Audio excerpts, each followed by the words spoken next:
2021, produced by Marvel Studios, was that of The Eternals, a film based off an ancient group of superpowered beings whom had traveled to Earth in ancient times to influence the development of the human race on command from the Celestials. The film were mostly of the Eternals in their attempt to find a place for themselves on Earth during their assignment, which lasted thousands of years. While depicted in the film were the ancient threat of the Deviants, due to the screenplay of the film, which were heavily criticized due to the multiple rewrites, are the minor villain of Crow being depicted within the film as the main opponent or visual depiction of the Deviants for most of the feature. In the film, Crow was originally an ordinary deviant whom had attained sentience by absorbing the abilities and even memories of the Eternals. Through the film, the threat of Crow became surprisingly apparent and became a visual threat to the other remaining Eternals before being finally killed by Athena towards the end of the film.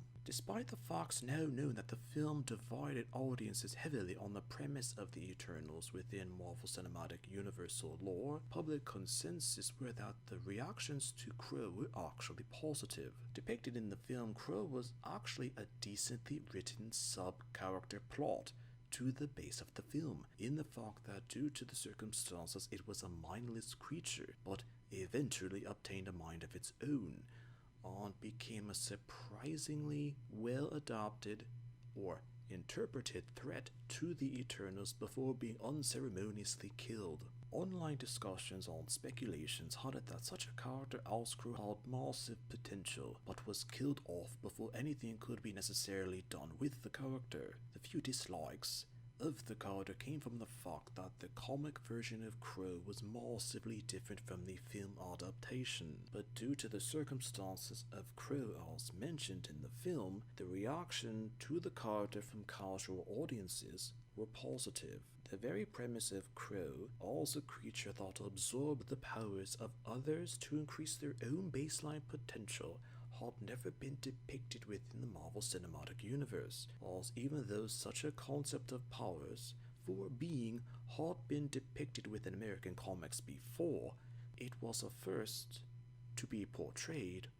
and depicted or even seen within the Marvel Cinematic Universe. With all of this considered, the comic version of Crow was massively different from what was depicted in the movie, but in terms of casual audiences, they reacted to the character favorably,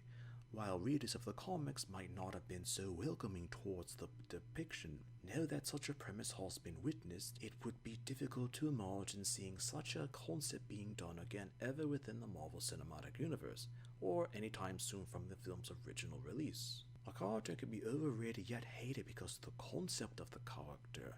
and even the implementation of the character will actually received well by audiences. However, the unrealized potential is what made the character hated.